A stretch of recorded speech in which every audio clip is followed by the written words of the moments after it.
যে দেশের যে পরিচালনা ব্যবস্থা, এই পরিচালনা ব্যবস্থায় নানা ধরনের প্রতিবন্ধকতা আছে। আর বিশেষ করে আলেম ওলামা এবং হুজুররা তারা সমাজে সচ্ছলভাবে সুন্দরভাবে দায়িত্ব পালন করবে, এটা দেখলেই অনেকের শরীরের মধ্যে চুলকানির উপদ্রব তৈরি হয়। তো তাদের বিবেচনা করে ধর্ম মন্ত্রণালয় চলতে পারে না। অন্তত ধর্ম মন্ত্রণালয়টাকে এমন ভাবে পরিচালনা করা উচিত যেন এখানে টপ টু বটম সকল দায়িত্বশীল ইসলাম বান্ধব হয়, ধর্ম বান্ধব হয়, আলেম ওলামা বান্ধব হয়, ইমাম মুয়াজ্জিন বান্ধব হয়। এমন লোক দিয়ে এই ধর্ম মন্ত্রণালয়ের গোটা প্রশাসনকে আমরা দেখতে চাই। আমার সর্বশেষ কথা আপনাদের উদ্দেশ্যে, ইমাম সাহেবান, আমি শুরুতে একটা কথা বলা শুরু করেছিলাম, আমার ঘর আমার পরিবার, আমরা আত্মসমালোচনার জায়গা থেকে বলবো।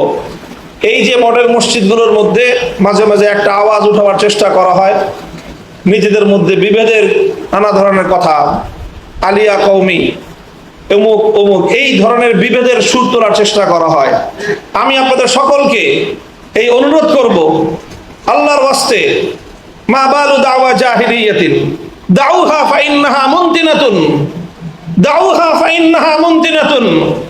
এই জাহিলিয়াতের দাওয়া কখনোই যেন আমাদের কোন ধর্মীয় অঙ্গনে আর নতুনভাবে উচ্চারিত না হয়।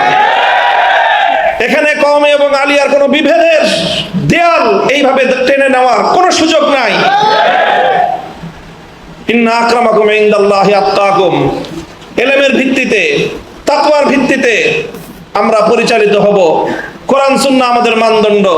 আকাবির এবং আসলাফ পূর্বসূরীরা, সাহাবায়ে কেরাম থেকে বর্তমান সময় পর্যন্ত যারা ইসলামের সঠিক আলমবারদার, ইমাম মুজতাহিদিন, আমাদের সালাফে সালেহিন, তাদের নকশে কদম এবং তাদের আদর্শকে সামনে রেখে আমরা যে যেখান থেকেই পড়াশোনা করেছি, আমাদের শেকড় এক জায়গায় সোনার মদিনায়, আমাদের শেকড় এক জায়গায়, সেটা হলো কোরআন এবং সুন্নাহ। সেই কোরআন এবং সুন্নাহর ভিত্তিতে আমরা সম্মিলিতভাবে আমাদের কার্যক্রমকে পরিচালনা করবো ইনশাআল্লাহ।